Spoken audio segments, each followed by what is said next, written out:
अस्सलामुअलैकुम सत श्री अकाल ਸਾਰੇ ਦੋਸਤਾਂ ਨੂੰ ਜਿਹੜੇ ਸਾਂਝੀ ਸਾਥ ਦੇ ਨਾਲ ਜੁੜੇ ਹੋਏ ਨੇ ਉਹਨਾਂ ਨੂੰ ਜੀ ਆਇਆਂ ਨੂੰ।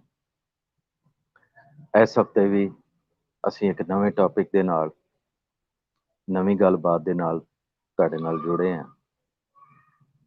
ਜਿਵੇਂ ਤੁਸੀਂ ਦੇਖਦੇ ਹੋ ਕਿ ਅਸੀਂ ਜ਼ਿੰਦਗੀ ਦੇ ਹਰ ਪਹਿਲੂ ਤੇ ਜ਼ਿੰਦਗੀ ਦੇ ਹਰ ਨੁਕਤਿਆਂ ਤੇ ਇੱਕ ਖਾਸ ਨਜ਼ਰ ਜਿਹੜੀ ਹੈ ਉਹ ਰੱਖਦੇ ਹਾਂ।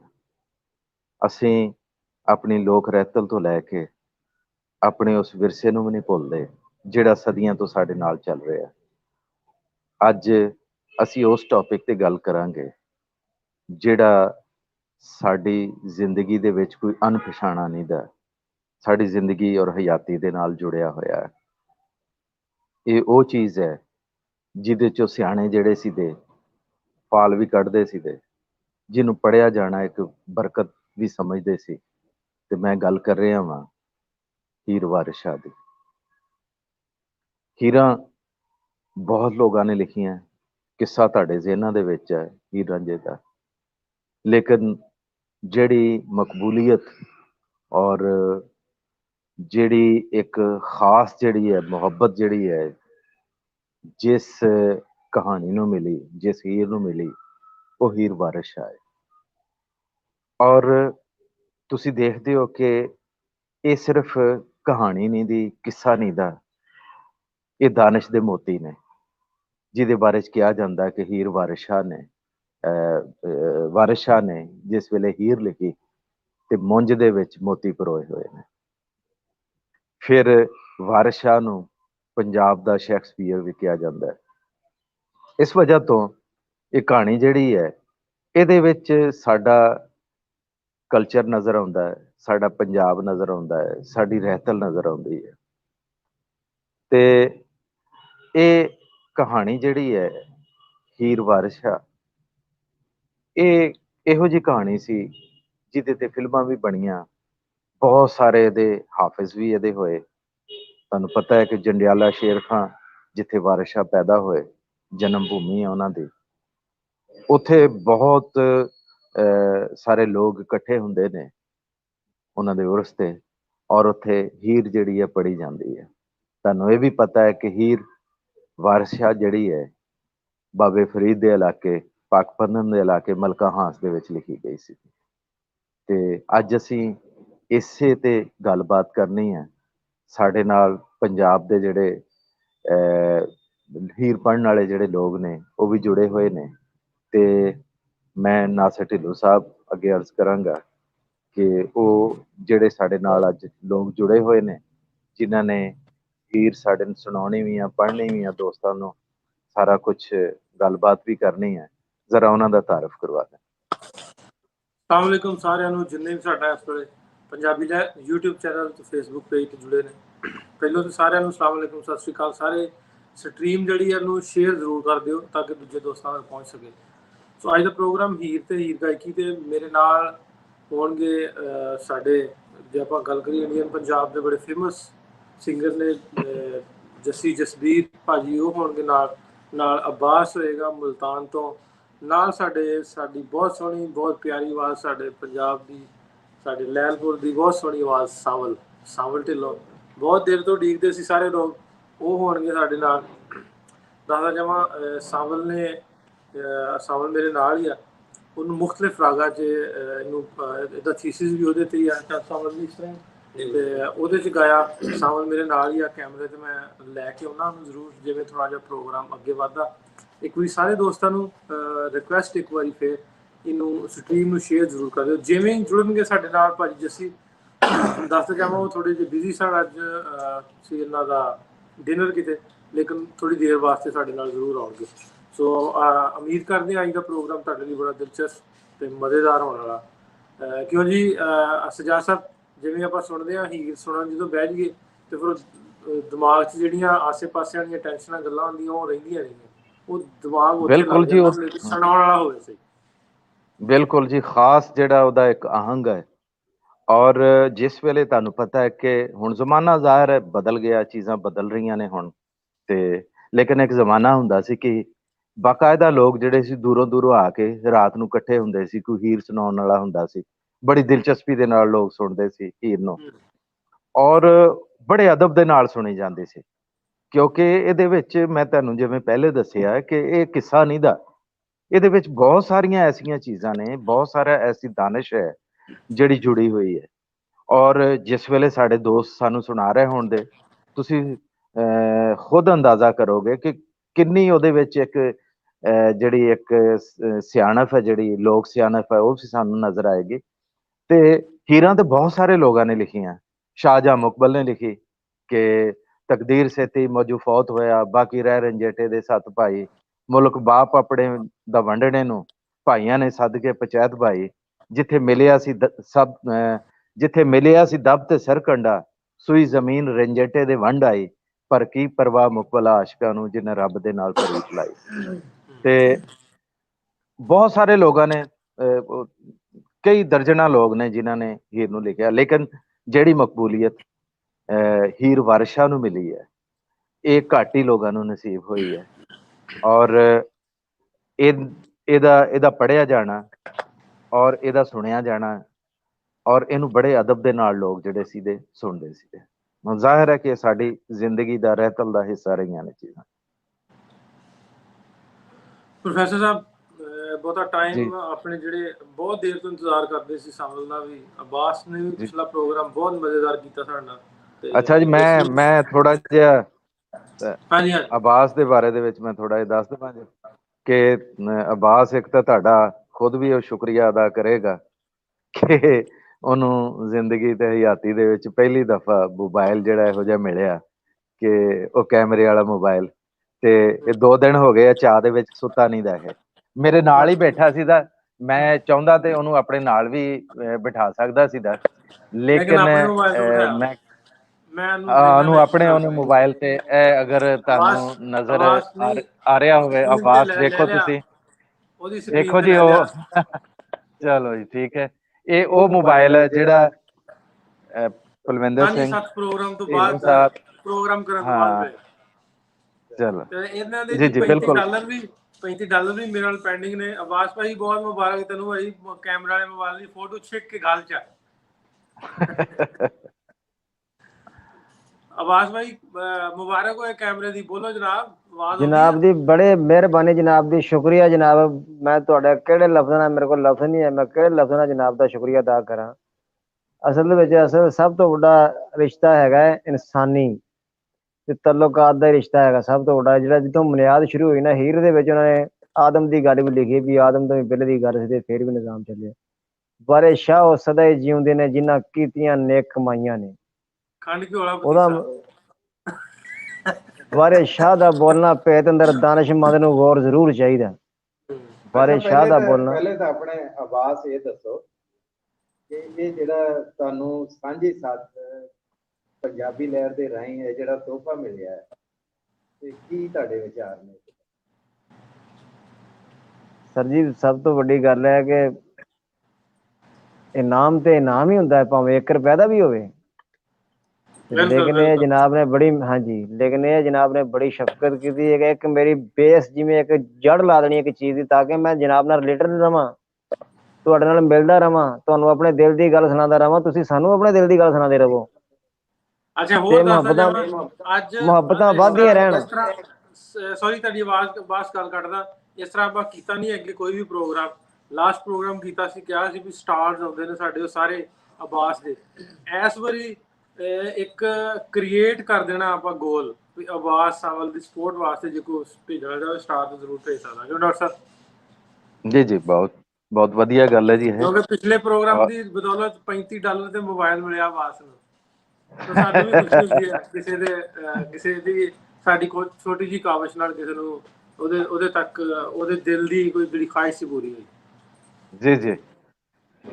ਤੇ ਹੁਣ ਅਬਾਸ ਅਲੀ ਦੇ ਕੋਲੋਂ ਅਗਰ ਸੁਣੀਏ ਜਾਂ ਬਿਲਕੁਲ ਆਪਾਂ ਮੁੱਢ ਮੰਨ ਲੈਂਦੇ ਹਾਂ ਜੀ, ਮੁੱਢ ਆਵਾਜ਼ ਤੇ ਆਪਾਂ ਮੰਨ ਲੈਂਦੇ ਹਾਂ। ਆਵਾਜ਼ ਤੁਸੀਂ ਕੋਈ ਤੁਹਾਨੂੰ ਜਿਹੜਾ ਵਧੀਆ ਲੱਗਦਾ ਹੀਰ ਦਾ ਕੋਈ ਹਿੱਸਾ ਸੁਣਾਓ। ਹਾਂ,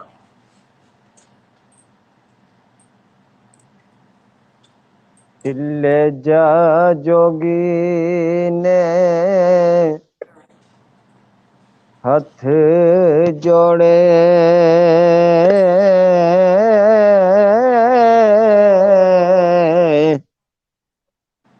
सानू अपना करो फकीर साईं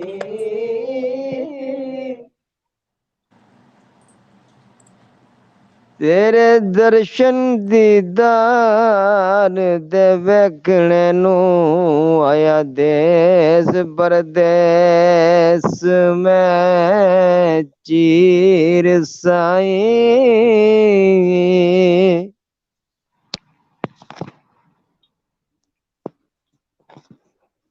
चल है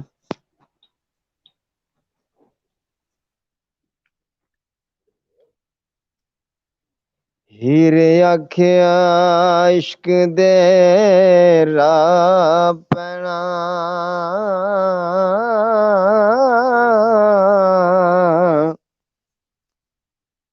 ते नहीं कम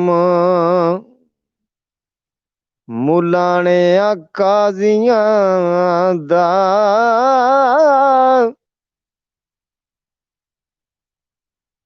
ऐसी इश्क मैदान दे खेडुआं रुतबा मिलदा करबल दे गाजियां दा ते तुरत विच दरगाह कबूल होए सजदा आशिका पाक नमाजियां दा राह इश्क दे जान कुर्बान करनी ते कम नहीं होंदा बाजियां दा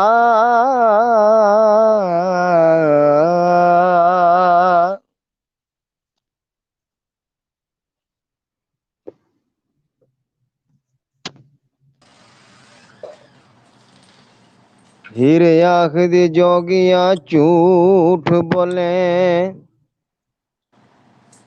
ते कौन बिछड़े यार मना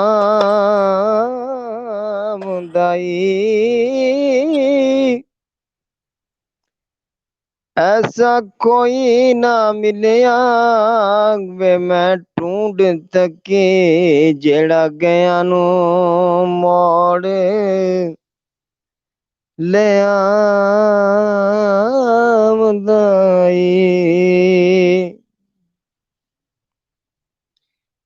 ते को यारी इको रब सच्चे नाल ला यारी ते होर यारियां सब खबारियां ने कलमा पाक जया ना बिरद कोई ते दे विच हकीकतां सारियां ने ते गोस पाक जया ना पीर कोई ओ जिन्ने डुबदियां बेड़ियां तारियां ने वारिस शाह तू कर नमाज रोजा ते नहीं ते अगे मंजिलां पारियां ने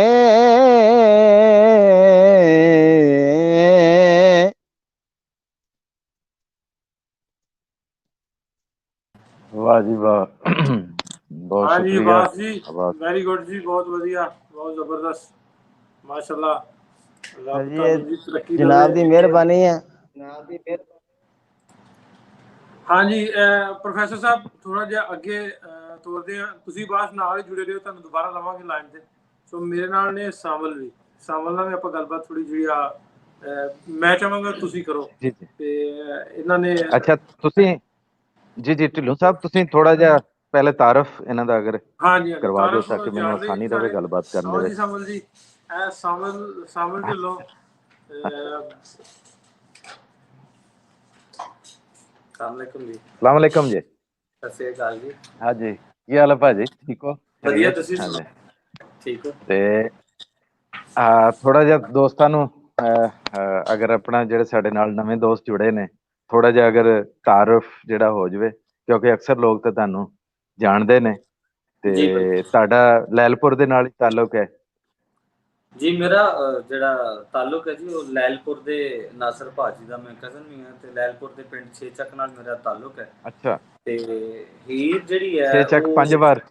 ਜੀ ਛੇਚਕ 5 ਵਾਰ।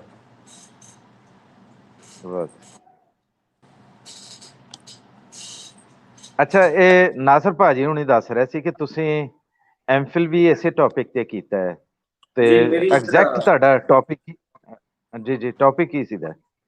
ਮੇਰਾ ਜਿਹੜਾ ਜੀ ਟੌਪਿਕ ਸੀ ਉਹ ਹੈ ਸੀ ਕਿ ਹੀਰ ਇਨ ਡਿਫਰੈਂਟ ਰਾਗਾਸ। ਅੱਛਾ, ਵਾਹ ਜੀ। ਪ੍ਰੈਕਟੀਕਲੀ ਡੈਮੋਨਸਟ੍ਰੇਸ਼ਨ ਸੀ ਕਿ ਹੀਰ ਜਿਹੜੀ ਹੈ ਉਹ 250 ਸਾਲ ਤੋਂ ਜਿਹੜੀ ਇੱਕ ਟਿਊਨ ਵਿੱਚ ਰਾਗ ਭੈਰਵੀ ਵਿੱਚ ਗਾਈ ਜਾਂਦੀ ਹੈ। ਤੇ ਆਰਟ ਦੇ ਵਿੱਚ ਕੋਈ ਵੀ ਚੀਜ਼ ਜਿਹੜੀ ਹੈ ਉਹ ਮੈਥਮੈਟਿਕਸ ਦੇ ਵਿੱਚ 2 + 2 4 ਹੋ ਸਕਦਾ ਹੈ, ਲੇਕਿਨ ਆਰਟ ਦੇ ਵਿੱਚ ਹਮੇਸ਼ਾ ਇੰਨੀ ਸਪੇਸ ਰਹਿੰਦੀ ਹੈ ਕਿ ਤੁਸੀਂ ਕਿਸੇ ਵੀ ਚੀਜ਼ ਨੂੰ ਹਰਫ ਆਖਰੀ ਕਹਿੰਦੇ ਨੂੰ ਫਿਰ ਵੀ ਕਿਸੇ ਆਰਟ ਪੀਸ ਦੇ ਉੱਤੇ ਕੰਮ ਕਰਦੇ ਰਹਿੰਦੇ। ਤੇ ਮੈਂ ਸੋਚਿਆ ਕਿ ਸਾਡੇ ਪੰਜਾਬ ਦਾ ਐਡਾ ਸੋਹਣਾ ਕੰਮ ਹੈ ਜਿਹੜਾ ਪੀਰ ਸੈਯਦ ਵਾਰਿਸ ਸ਼ਾਹ ਸਾਹਿਬ ਨੇ ਲਿਖਿਆ, ਤੇ ਕਿਉਂ ਨਾ ਇਸ ਹੀਰ ਨੂੰ ਲੋਕਾਂ ਨੂੰ ਹੋਰ ਰਾਗਾਂ ਦੇ ਵਿੱਚ, ਹੋਰ ਫੀਲਿੰਗਸ ਦੇ ਵਿੱਚ, ਹੋਰ ਇਮੋਸ਼ਨਸ ਦੇ ਵਿੱਚ ਸੁਣਾਇਆ ਜਾਏ ਕਿ ਲੋਕ ਜਿਹੜੇ ਇਹਦੇ ਨਾਲ ਬੜੇ ਜੁੜੇ ਹੋਏ ਲੋਕ ਨੇ। ਤੇ ਅਗਰ ਵੈਸਟਰਨ ਸਟਾਈਲ ਵਿੱਚ ਹੀਰ ਗਾਈ ਜਾਂਦੀ ਉਸ ਵੇਲੇ ਤੇ ਇਨਸਟਰੂਮੈਂਟ ਨੂੰ ਯੂਜ਼ ਕੀਤਾ ਜਾਂਦਾ, ਤੇ ਉਹਦਾ ਐਸੈਂਸ ਕੀ ਹੁੰਦਾ? ਜੇ ਅਰਬ ਦੇ ਲੋਕ ਹੀਰ ਸੁਣਦੇ ਜਾਂ ਗਾਉਂਦੇ ਤੇ ਉਹਦੇ ਇਨਸਟਰੂਮੈਂਟ ਜਿਹੜੇ ਨੇ ਉਹ ਕੀ ਹੁੰਦੇ? ਤੇ ਅਗਰ ਸਾਡੇ ਪੰਜਾਬ ਦੇ ਇੱਥੇ ਫੋਕ ਸਟਾਈਲ ਦੇ ਵਿੱਚ ਅਗਰ ਲੋਕ ਸੁਣਦੇ ਹੀਰ ਨੂੰ ਤੇ ਉਹਨਾਂ ਦਾ ਐਸੈਂਸ ਕੀ ਹੁੰਦਾ? ਤੇ ਕਲਾਸੀਕਲ ਸਟਾਈਲ ਵਿੱਚ ਅਗਰ ਹੀਰ ਗਾਈ ਜਾਂਦੀ ਤੇ ਉਹਦਾ ਇੱਕ ਰਸ ਜਿਹੜਾ ਉਹ ਕੀ ਹੁੰਦਾ? ਸਹੀ। ਅੱਛਾ, ਇਹ ਜਿਹੜੀ ਤੁਹਾਡੀ ਰਿਸਰਚ ਹੈ, ਜ਼ਾਹਿਰ ਹੈ ਕਿ ਇੱਕ ਬਿਲਕੁਲ ਹੀ ਨਵੇਕਲੀ ਜੀ ਰਿਸਰਚ ਹੈ। ਇਸ ਤੋਂ ਪਹਿਲੇ ਸ਼ਾਇਦ ਹੀ ਘੱਟ ਹੀ ਲੋਕਾਂ ਨੇ ਇਸ ਤੇ ਕੋਈ ਗੌਰ ਕੀਤਾ ਹੋਵੇ। ਔਰ ਇਹ ਦੱਸੋ ਕਿ ਇਹ ਕਿਹੜੀ ਜਗ੍ਹਾ ਤੋਂ ਤੁਸੀਂ ਇਹ ਡਿਗਰੀ ਜਿਹੜੀ ਆਪਣੀ ਮੁਕੰਮਲ ਕੀਤੀ? ਮੈਂ ਜੀ ਨੈਸ਼ਨਲ ਕਾਲਜ ਆਫ ਆਰਟ, ਸਾਡੇ ਪਾਕਿਸਤਾਨ ਦਾ one of the biggest art college of the Pakistan, ਤੇ NCA ਦੇ ਵਿੱਚੋਂ ਮੈਂ ਜੀ ਮਿਊਜ਼ਿਕੋਲੋਜੀ ਜਿਹੜੀ ਹੈ ਉਹ ਉਹਦੇ ਚ BS ਆਨਰਸ ਕੀਤਾ। MSc ਹੈ ਮੇਰੀ ਜੀ ਮਿਊਜ਼ਿਕੋਲੋਜੀ ਦੇ ਵਿੱਚ। ਜੀ ਜੀ। ਤੇ ਮੇਰੇ ਵਾਸਤੇ ਬੜੇ ਇਜ਼ਾਜ਼ ਦੀ ਗੱਲ ਹੈ ਕਿ ਇਤਨੇ ਵੱਡੇ ਆਰਟਿਸਟ ਜਿਹੜੇ ਨੇ ਉਹ ਇੱਕ ਇੰਸਟੀਚਿਊਟ ਨੇ ਪ੍ਰੋਡਿਊਸ ਕੀਤੇ ਨੇ, ਜਿੱਥੋਂ ਦੇ ਜਮਾਲ ਸ਼ਾਹ ਸਾਹਿਬ ਨੇ, ਨਈਰਾ ਨੂਰ ਸਾਹਿਬਾ ਨੇ, ਉਸ ਤੋਂ ਬਾਅਦ ਅਲੀ ਜ਼ਫਰ ਸਾਹਿਬ ਨੇ, ਉਸ ਤੋਂ ਬਾਅਦ ਨਈਰ ਅਲੀ ਦਾਦਾ ਸਾਹਿਬ ਨੇ, ਤੇ ਸਾਡੇ ਅੰਕਲ ਸਰਗਮ ਸਾਹਿਬ ਜਿਹੜੇ NCA ਤੋਂ ਨੇ। ਤੇ ਮੇਰੇ ਵਾਸਤੇ ਬੜੀ ਇਜ਼ਾਜ਼ ਹੈ ਕਿ ਵੱਡਿਆਂ ਦੇ ਬੈਠਕ ਦੇ ਵਿੱਚ ਜਾਂ ਉਹਨਾਂ ਦੀ ਉਸ ਮਹਿਫਲ 'ਚ ਬਹਿਣਾ ਹੀ ਬੜੇ ਇਜ਼ਾਜ਼ ਦੀ ਬਾਤ ਹੈ। ਤੇ ਮੈਂ NCA ਤੋਂ ਪੜ੍ਹਿਆ ਜੀ। ਅੱਛਾ, ਥੋੜਾ ਜਿਹਾ ਸਾਡੇ ਦੋਸਤਾਂ ਨੂੰ ਜ਼ਾਹਿਰ ਹੈ ਕਿ ਮੈਨੂੰ ਇੱਕ ਦਿਲਚਸਪੀ ਪੈਦਾ ਹੋ ਗਈ ਹੈ ਤੁਹਾਡਾ ਟੌਪਿਕ ਸੁਣ ਕੇ, ਔਰ ਜ਼ਾਹਿਰ ਹੈ ਕਿ ਇੱਕ ਬਿਲਕੁਲ ਹੀ ਨਵਾਂ ਤੇ ਇੱਕ ਨਵੇਕਲਾ ਜਿਹੜਾ ਟੌਪਿਕ ਹੈ। ਤੁਸੀਂ ਮੁਖਤਲਿਫ ਹੀਰਾਂ ਜਿਹੜੀਆਂ ਲਿਖੀਆਂ ਗਈਆਂ, ਮੁਖਤਲਿਫ ਲੋਕਾਂ ਨੇ ਜਿਹੜੀਆਂ ਲਿਖੀਆਂ ਜੀ। ਅੱਛਾ, ਇਹ ਜਿਹੜਾ ਆਹੰਗ ਆ ਉਹਦਾ, ਜਾਂ ਜਿਸ ਆਹੰਗ ਦੇ ਵਿੱਚ ਸੁਣਾਈਆਂ ਗਈਆਂ ਜੀ, ਕੀ ਤੁਸੀਂ ਫਰਕ ਮਹਿਸੂਸ ਕੀਤਾ ਹੈ? ਔਰ ਜਿਹੜੀ ਹੀਰ ਵਾਰਿਸ ਸ਼ਾਹ ਜਿਹੜੀ ਹੈ ਉਹਨੂੰ ਕਿੱਥੇ ਰੱਖਦੇ ਹੋ ਤੁਸੀਂ? ਮੈਂ ਜੀ ਵੇਖੋ, ਇੱਕ ਮਿਊਜ਼ਿਕੋਲੋਜਿਸਟ ਦੇ ਨਜ਼ਦੀਕ ਜਿਹੜਾ ਹੁੰਦਾ ਹੈ, ਜਦੋਂ ਅਸੀਂ ਪੜ੍ਹੀ ਹੈ ਮਿਊਜ਼ਿਕ ਤੇ ਸਾਨੂੰ ਪਤਾ ਲੱਗਦਾ ਹੈ ਕਿ ਜਿਹੜੇ ਮੂਡਸ ਨੇ, ਜਿਸ ਤਰ੍ਹਾਂ ਇਨਸਾਨ ਕੋਈ ਖੁਰਾਕ ਖਾਂਦਾ ਹੈ, ਇਨਸਾਨ ਕੋਈ ਟੇਸਟ ਲੈਂਦਾ ਹੈ, ਇਨਸਾਨ ਕੋਈ ਚੀਜ਼ ਸੁੰਘਦਾ ਹੈ ਤੇ ਉਹਦੀ ਹਿੱਸ ਹੁੰਦੀ ਹੈ ਡਿਫਰੈਂਟ। ਉਹਨੂੰ ਪਤਾ ਲੱਗ ਜਾਂਦਾ ਕਿ ਇਹ ਚੀਜ਼ ਹੈ, ਇਹ ਅਮਰੂਦ ਹੈ, ਸੇਬ ਹੈ, ਕੇਲਾ ਹੈ, ਉਹਦੀ ਇੱਕ ਹਿੱਸ ਹੈ। ਇਸੇ ਤਰ੍ਹਾਂ ਸਾਡੀ ਬਾਡੀ ਦੇ ਅੰਦਰ ਫੀਲਿੰਗਸ ਨੇ ਜਿਹੜੀਆਂ ਐਬਸਟਰੈਕਟ ਨੇ। ਜਿਵੇਂ ਮੈਂ ਤੇ ਤੁਸੀਂ ਗੱਲ ਕਰ ਰਹੇ ਹਾਂ ਤੇ ਸਾਡੀਆਂ ਗੱਲਾਂ ਤੇ ਇਮੋਸ਼ਨਸ ਤੇ ਫੀਲਿੰਗ ਜਿਹੜੀਆਂ ਨੇ ਐਬਸਟਰੈਕਟ ਨੇ, ਉਹ ਹੈਨ ਤੇ ਨਹੀਂ, ਨਜ਼ਰ ਤੇ ਨਹੀਂ ਆ ਰਹੀਆਂ, ਲੇਕਿਨ ਉਹਨਾਂ ਦਾ ਵਜੂਦ ਤੇ ਹੈ ਨਾ। ਤੇ ਮੈਂ ਆਖਿਆ ਕਿ ਜਿਹੜੀ ਫੀਲਿੰਗਸ ਨੇ, ਜਿਵੇਂ ਪੀਰ ਸੈਯਦ ਵਾਰਿਸ ਸ਼ਾਹ ਨੇ ਮਜ਼ਾ ਦਿੱਤਾ, ਲੋਕ ਭੈਰਵੀ ਦੇ ਵਿੱਚ ਬੜਾ ਮਜ਼ਾ ਲੈਂਦੇ ਨੇ, ਤੇ ਕਿਉਂ ਨਾ ਲੋਕਾਂ ਨੂੰ ਹੋਰ ਉਹਨਾਂ ਦੇ ਇਮੋਸ਼ਨਸ ਜਿਹੜੇ ਨੇ ਉਹਨਾਂ ਨੂੰ ਉਜਾਗਰ ਕੀਤਾ ਜਾਵੇ ਕਿ ਹੀਰ ਜਿਹੜੀ ਆ ਉਹਨਾਂ ਨੂੰ ਹੋਰ ਤਰੀਕੇ ਨਾਲ ਸੁਣਾਈ ਜਾਵੇ, ਹੋਰ ਅੰਗ ਨਾਲ ਸੁਣਾਈ ਜਾਵੇ। ਵਾਹ ਜੀ ਵਾਹ। ਅੱਛਾ, ਇਹ ਜ਼ਾਹਿਰ ਹੈ ਕਿ ਤੁਸੀਂ ਪ੍ਰੈਕਟੀਕਲੀ ਵੀ ਇਹ ਚੀਜ਼ਾਂ, ਜ਼ਾਹਿਰ ਹੈ ਹਿੱਸਾ ਹੁੰਦਾ ਹੈ, ਜੇ ਸਿਰਫ ਉਹਨੂੰ ਤਹਿਰੀਰ ਨਹੀਂ ਕੀਤਾ ਹੋਏਗਾ, ਲਿਖਿਆ ਨਹੀਂ ਹੋਏਗਾ, ਬਾਕਾਇਦਾ ਇੱਕ ਜਿਸ ਵੇਲੇ ਤੁਹਾਡਾ ਪਬਲਿਕ ਡਿਫੈਂਸ ਹੋਇਆ ਹੋਏਗਾ, ਜ਼ਾਰਾ ਪ੍ਰੈਜ਼ੈਂਟ ਕੀਤਾ ਹੋਏਗਾ, ਤੇ ਲੋਕਾਂ ਵੱਲੋਂ ਕਿਸ ਕਿਸਮ ਦੀ ਰਾਏ ਆਈ ਜਿਸ ਵੇਲੇ ਤੁਹਾਡਾ ਪ੍ਰੈਜ਼ੈਂਟ ਹੋਇਆ ਹੈ ਕੰਮ ਜਿਹੜਾ? ਇਹ ਪਹਿਲੇ ਤੇ ਜਦੋਂ ਮੇਰਾ ਥੀਸਿਸ ਸੀ ਜੀ, ਥੀਸਿਸ ਦੇ ਉੱਤੇ ਮੇਰੇ ਜਿਹੜੇ ਸਨ, ਮੇਰੇ ਥੀਸਿਸ ਐਡਵਾਈਜ਼ਰ ਜਿਹੜੇ ਸਨ, ਤੇ ਉਹਨਾਂ ਨੇ ਕਿਹਾ ਕਿ ਜਿਹੜਾ ਤੂੰ ਇਹ ਟੌਪਿਕ ਲਿਆ ਹੈ ਇਹ ਬੜਾ ਵਾਸਟ ਹੈਗਾ, ਬੜਾ ਵੱਡਾ ਹੈ, ਇਹਨੂੰ ਤੇ ਕਵਰ ਨਹੀਂ ਕਰ ਸਕਦੇ। ਲੇਕਿਨ ਮੈਂ ਉਹਨਾਂ ਨੂੰ ਕਿਹਾ ਜੀ ਕਿ ਆਵਾਜ਼ ਇੱਕ ਐਸਾ ਮੀਡੀਅਮ ਹੈ ਕਿ ਜਿਹਨੂੰ ਅਰਿਸਟੋਟਲ ਕਹਿੰਦਾ ਹੈ ਕਿ 1000 ਥੀਸਿਸ ਦੇ ਨਾਲੋਂ ਇੱਕ ਸੁਰ ਵਾਲੀ ਆਵਾਜ਼ ਬਿਹਤਰ ਹੈ, ਲੇਕਿਨ ਹੋਵੇ ਸੁਰ ਵਿੱਚ। ਤੇ ਮੈਂ ਕਿਹਾ ਜੀ ਮੈਂ ਇਹਨੂੰ ਪ੍ਰੈਕਟੀਕਲੀ ਗਾ ਕੇ ਦੱਸਾਂਗਾ ਕਿ ਇਹਦੀ ਜਿਹੜੀ ਫੀਲਿੰਗਸ ਹੈ ਉਹ ਜਿਹੜੀ ਹੈ ਉਹ ਕਿਸ ਤਰ੍ਹਾਂ ਜਨਰੇਟ ਹੁੰਦੀ ਹੈ। ਲੋਕਾਂ ਨੇ ਬੜਾ ਪਸੰਦ ਵੀ ਕੀਤਾ, ਕ੍ਰਿਟਿਸਾਈਜ਼ ਵੀ ਕੀਤਾ, ਕਿਉਂਕਿ ਮੈਨੂੰ ਕ੍ਰਿਟਿਸਾਈਜ਼ ਕਰਨ ਵਾਲੇ ਲੋਕ ਚੰਗੇ ਲੱਗਦੇ ਨੇ, ਕਿਉਂਕਿ ਉਹ ਤੁਹਾਡੀ ਜ਼ਾਤ ਦੇ ਅੰਦਰ ਜਿਹੜੀਆਂ ਕਮੀਆਂ ਹੁੰਦੀਆਂ ਨੇ ਉਹਨਾਂ ਤੇ ਗੱਲ ਕਰਦੇ ਨੇ। ਤੇ ਜਿਹੜੇ ਲੋਕ ਤੁਹਾਨੂੰ ਪਸੰਦ ਕਰਦੇ ਨੇ ਤੇ ਉਹਨਾਂ ਦੀ ਜਨਾਬ ਦਾ ਬਹੁਤ ਸ਼ੁਕਰੀਆ ਕਿ ਸਾਡੇ ਵਰਗਿਆਂ ਨੂੰ ਪਸੰਦ ਕਰਦੇ ਨੇ। ਅਸੀਂ ਤੇ ਇੱਕ ਪਬਲਿਕ ਪ੍ਰਾਪਰਟੀ ਹੈ ਇੱਕ ਆਰਟਿਸਟ ਜਿਹੜਾ। ਬਿਲਕੁਲ, ਇਸ 'ਚ ਕੋਈ ਸ਼ੱਕ ਨਹੀਂ। ਔਰ ਤੁਸੀਂ ਜ਼ਰਾ ਦੋਸਤਾਂ ਨੂੰ ਇਹ ਵੀ ਦੱਸ ਦਿਓ ਕਿ ਕਿਹਨਾਂ ਦੀ ਸੁਪਰਵਿਜ਼ਨ ਦੇ ਵਿੱਚ, ਨਿਗਰਾਨੀ 'ਚ ਇਹ ਕੰਮ ਤੁਸੀਂ ਕੀਤਾ ਸੀ? ਮੈਂ ਜੀ ਬੇਸਿਕਲੀ ਤੇ ਮੇਰੇ ਲਾਹੌਰ ਦੇ ਵਿੱਚ ਬੜੇ ਹੀ ਅੱਛੀ ਬੈਠਕ ਹੁੰਦੀ ਸੀ ਜੇਲ੍ਹ ਰੋਡ ਦੇ ਉੱਤੇ, ਨਜਮ ਹੁਸੈਨ ਸੈਯਦ ਸਾਹਿਬ, ਉਹਨਾਂ ਦੀ ਬੈਠਕ ਮੁਯੱਸਰ ਹੋਈ ਤੇ ਮੈਨੂੰ ਪਤਾ ਲੱਗਾ ਕਿ ਅੱਜ ਦਾ ਬੁੱਲਾ ਬੋਲਦਾ ਘੱਟ ਏ, ਭੇਦ ਤੋਂ ਦਿਲ ਦੇ ਖੋਲਦਾ ਘੱਟ ਏ। ਤੇ ਉਹਨਾਂ ਦੀ ਮਹਿਫਲ ਵਿੱਚ ਬਹਿਣ ਦਾ ਜਿਹੜਾ ਉਹ ਸ਼ਰਫ ਹਾਸਲ ਹੋਇਆ, ਤੇ ਉੱਥੋਂ ਮੈਨੂੰ ਲੱਗਾ ਕਿ ਨਹੀਂ ਯਾਰ, ਮੈਂ ਲਾਹੌਰ ਭਾਵੇਂ ਆ ਗਿਆ ਤੇ ਮੈਨੂੰ ਆਪਣੇ ਛੱਤੇ ਦੇ ਉੱਤੇ ਰਹਿਣਾ ਚਾਹੀਦਾ। ਫਿਰ ਮੇਰੇ ਛੱਤੇ ਤੇ ਜਿਹੜੀ ਮੱਖੀ ਬਹੇਗੀ ਫਿਰ ਉਹ ਸਾਡੀ ਹੋਊਗੀ। ਵਾਹ ਜੀ ਵਾਹ। ਤੁਸੀਂ ਜਿਨ੍ਹਾਂ ਦਾ ਨਾਂ ਲਿਆ, ਨਜਮ ਹੁਸੈਨ ਜੀ ਜੀ ਜੀ ਬਿਲਕੁਲ ਜੀ ਜੀ, ਗੱਲ ਜਾਰੀ ਮੇਰੇ ਉਸਤਾਦ ਮੁਹਤਰਮ ਸਨ, ਐਮਸੀਏ ਦੇ ਵਿੱਚ ਥੀਸਿਸ ਐਡਵਾਈਜ਼ਰ ਸਨ ਮੇਰੇ ਸਰ ਅਜਮਲ ਸਾਹਿਬ ਸਨ ਔਰ ਡਾਕਟਰ ਜਿਹੜੇ ਸਰਵਤ ਸਾਹਿਬ ਸਨ, ਤੇ ਮੈਮ ਸੁਰਈਆ ਮੈਮ ਸਨ ਸਾਰਾ ਜ਼ਮਾਨ ਸਾਹਿਬਾ, ਤੇ ਜਿਨ੍ਹਾਂ ਦਾ ਕਿਰਾਨਾ ਘਰਾਨਾ ਹੈ, ਔਰ ਉਸਤਾਦ ਹਬੀਬੁਰ ਰਹਿਮਾਨ ਪਟਿਆਲਾ ਘਰਾਨੇ ਤੋਂ ਨੇ, ਔਰ ਮੇਰੇ ਲੈਲਪੁਰ ਦੇ ਬੜੇ ਹੀ ਵੱਡੇ ਕਵਾਲ ਜ਼ਾਹਦ ਕਾਸ਼ਫ ਮੱਤੇ ਖਾਂ ਕਵਾਲ, ਉਹਨਾਂ ਨੇ ਮੈਨੂੰ ਬੜੀ ਇਹਦੇ ਵਿੱਚ ਸਪੋਰਟ ਕੀਤੀ ਕਿ ਇੱਕ ਰਾਗ ਤੋਂ ਅਸੀਂ ਕਿਸ ਤਰ੍ਹਾਂ ਫੀਲਿੰਗਸ ਜਿਹੜੀਆਂ ਵਾ ਉਹ ਜਨਰੇਟ ਕਰ ਸਕਦੇ। ਸਹੀ। ਅੱਛਾ, ਇਹ ਦੱਸੋ ਕਿ ਜ਼ਾਹਿਰ ਹੈ ਕਿ ਜਿਹੜਾ ਤਜਰਬਾ ਤੁਸੀਂ ਕੀਤਾ ਹੋਏਗਾ, ਸਿਰਫ ਬਣਿਆ ਰਵੇ, ਨਾਲ ਨਾਲ ਕੁਛ ਨਾ ਕੁਛ ਆਪਾਂ ਸੁਣਦੇ ਵੀ ਜਾਈਏ, ਨਾਲ ਨਾਲ ਫਿਰ ਸਵਾਲ ਜੀ ਜੀ ਜ਼ਰੂਰ ਜ਼ਰੂਰ ਜ਼ਰੂਰ ਜ਼ਰੂਰ ਜੀ ਜੀ ਜੀ।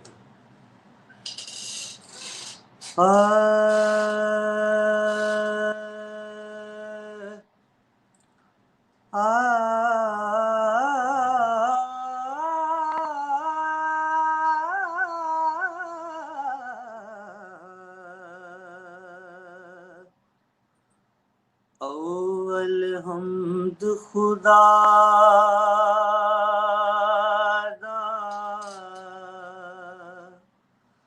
वेद कीजे,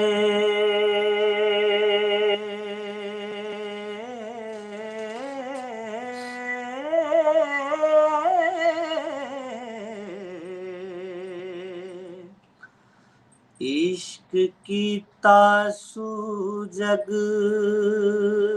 दा मूल मियां,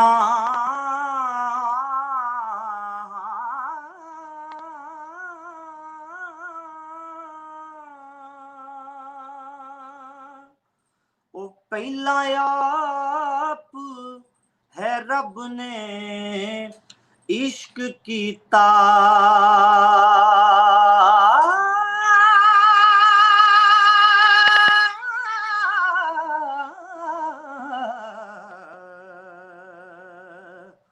ते माशूक है नबी रसूल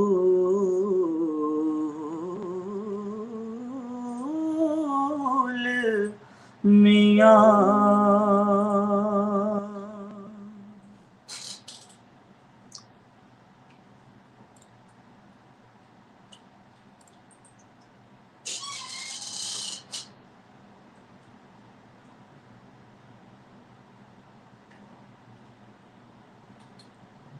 ਬਹੁਤ ਆਲਾ, ਬਹੁਤ ਜ਼ਬਰਦਸਤ।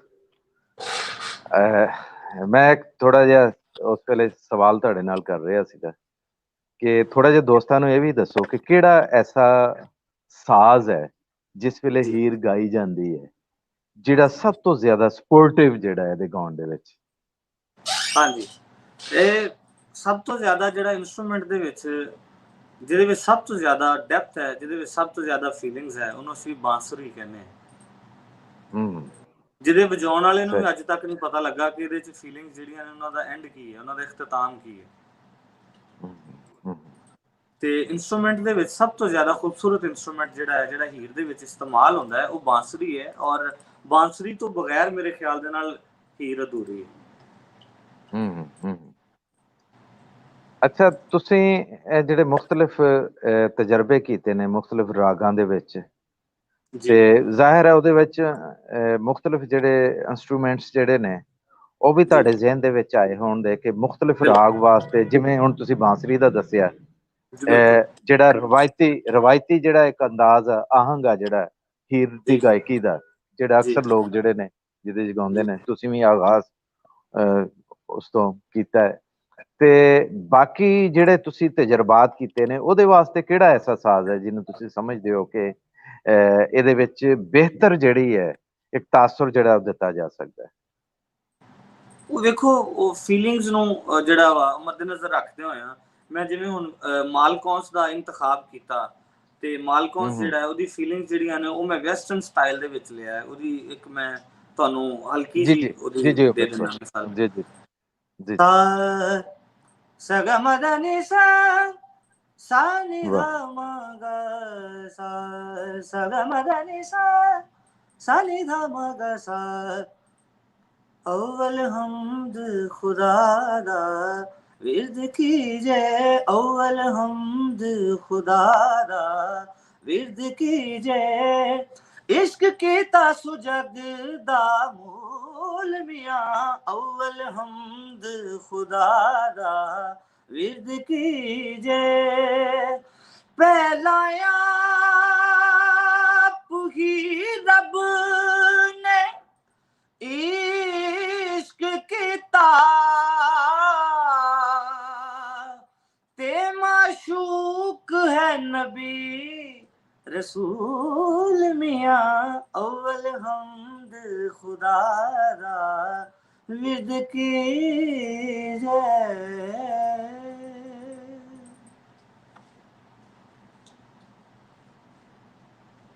ਬਹੁਤ ਆਲਾ, ਬਹੁਤ ਆਲਾ, ਬਹੁਤ ਆਲਾ। ਇੱਕ ਤਾਂ ਬਿਲਕੁਲ ਹੀ ਇੱਕ ਤੁਸੀਂ ਇਹਨੂੰ ਇੱਕ ਨਵਾਂ ਅੰਗ ਔਰ ਰੰਗ ਜਿਹੜਾ ਦੇ ਦਿੱਤਾ ਹੈ। ਹਾਂਜੀ, ਇਹਦੇ ਵਿੱਚ ਅਗਰ ਬੇਸ ਗਿਟਾਰ ਯਕੀਨਨ ਜਿਹੜਾ ਹੈ ਵੈਸਟਰਨ ਦੀ, ਬੇਸ ਗਿਟਾਰ ਵੱਜ ਰਹੀ ਹੋਏਗੀ ਵੈਸਟਰਨ ਦੀ, ਔਰ ਸਟ੍ਰਿੰਗਸ ਚੱਲ ਰਹੀਆਂ ਹੋਣਗੀਆਂ ਔਰ ਨਾਲ ਡਰਮ ਚੱਲ ਰਿਹਾ ਹੋਏਗਾ, ਤੇ ਤੁਸੀਂ ਸੋਚੋ ਕਿ ਵੈਸਟਰਨ ਦੇ ਲੋਕ ਇਹ ਤੋਂ ਕਿੰਨਾ, ਇਹੀ ਹੀਰ ਜਿਹੜੀ ਹੈ ਉਹਨਾਂ ਨੂੰ ਕਿੰਨੀ ਜਿਹੜੀ ਹੈ ਮੋਡਰੇਟ ਕਰਕੇ ਤੁਸੀਂ ਪੇਸ਼ ਕਰੋਗੇ ਤਾਂ ਉਹਨਾਂ ਨੂੰ ਲੱਗੇਗਾ ਕਿ ਇਹਨਾਂ ਦਾ ਸ਼ੇਕਸਪੀਅਰ ਵੀ ਚੰਗਾ ਹੈ। ਬਿਲਕੁਲ ਇਸ ਤਰ੍ਹਾਂ। ਤੇ ਜ਼ਾਹਿਰ ਹੈ ਕਿ ਜਿਹੜੇ ਮੇਰਾ ਖਿਆਲ ਹੈ ਸ਼ਾਇਦ ਤੁਸੀਂ ਪਹਿਲੇ ਬੰਦੇ ਹੋਵੋਗੇ ਸਾਡੇ ਇਸ ਖਿੱਤੇ ਦੇ ਵਿੱਚ, ਸ਼ਾਇਦ ਦੁਨੀਆ ਦੇ ਵਿੱਚ, ਜਿਨ੍ਹਾਂ ਨੇ ਇਹ ਇੱਕ ਨਵਾਂ ਜਿਹੜਾ ਆਹੰਗ ਜਿਹੜਾ ਹੈ ਉਹ ਉਹਦੇ ਤਜਰਬਾਤ ਜਿਹੜੇ ਨੇ ਲੋਕਾਂ ਤੱਕ ਪਹੁੰਚਾਏ ਨੇ ਔਰ ਉਹ ਆਪਣੀ ਰਿਸਰਚ ਦੇ ਰਾਹੀਂ ਇਹ ਚੀਜ਼ਾਂ ਦੇ ਜਿਹੜੇ ਤਜਰਬੇ ਕੀਤੇ ਨੇ। ਅੱਛਾ, ਇਹ ਖਿਆਲ ਕਿਵੇਂ ਆਇਆ ਤੁਹਾਨੂੰ ਢਿੱਲੋਂ ਸਾਹਿਬ? ਮੈਂ ਖਿਆਲ ਇਸ ਵਜ੍ਹਾ ਤੋਂ ਆਇਆ ਕਿ ਮੈਂ ਜਦੋਂ ਐਨਸੀਏ ਵਿੱਚ ਗਿਆ ਨਵਾਂ ਤੇ ਐਨਸੀਏ ਦੇ ਵਿੱਚ ਤਕਰੀਬਨ 80 ਤੋਂ 90% ਲੋਕ ਜਿਹੜੇ ਨੇ ਏ ਲੈਵਲਸ ਤੇ ਓ ਲੈਵਲਸ ਜਿਹੜੇ ਨੇ ਉਹ ਸਨ, ਤੇ ਮੈਂ ਪਿੰਡ ਤੋਂ ਗਿਆ ਹੋਇਆ ਜਿਹਦਾ ਕੁੜਤਾ ਤੇ ਸ਼ਲਵਾਰ ਜਿਹੜੀ ਉਹ ਡਿਫਰੈਂਟ ਸੀ, ਤੇ ਉਹਨੂੰ ਲੱਗਾ ਕਿ ਯਾਰ ਮੈਂ ਤੇ ਬਹੁਤ ਸਾਰੇ ਜਿਹੜੇ ਸਾਸੇ ਕਮਤਰੀ ਕੰਪਲੈਕਸਿਸ ਦੀ ਜ਼ਾਤ ਨੂੰ ਆਪਣੇ ਜ਼ਾਤ ਦੇ ਨਾਲ ਲੈ ਕੇ ਗਿਆ ਸੀ, ਜਿਹਨੂੰ ਕੱਪੜਿਆਂ ਦਾ, ਬੋਲਣ ਦਾ ਤੇ ਖਾਣ ਦਾ, ਹਰ ਚੀਜ਼ ਦਾ ਜਿਹੜਾ ਸੀ ਕੰਪਲੈਕਸ ਸੀ। ਤੇ ਜਿਵੇਂ ਮੈਂ ਬਾਬਾ ਜੀ ਦਾ ਨਾਂ ਲਿਆ ਤੇ ਮੈਨੂੰ ਲੱਗਾ ਕਿ ਸ਼ਾਇਦ ਜਿਹੜਾ ਕੋਈ 15 ਮਿੰਟ ਨਾ ਬੜੀ ਤੇਜ਼ੀ ਨਾਲ ਇੰਗਲਿਸ਼ ਬੋਲਦਾ ਸ਼ਾਇਦ ਉਹ ਸੋਫਿਸਟੀਕੇਟਡ ਹੁੰਦਾ।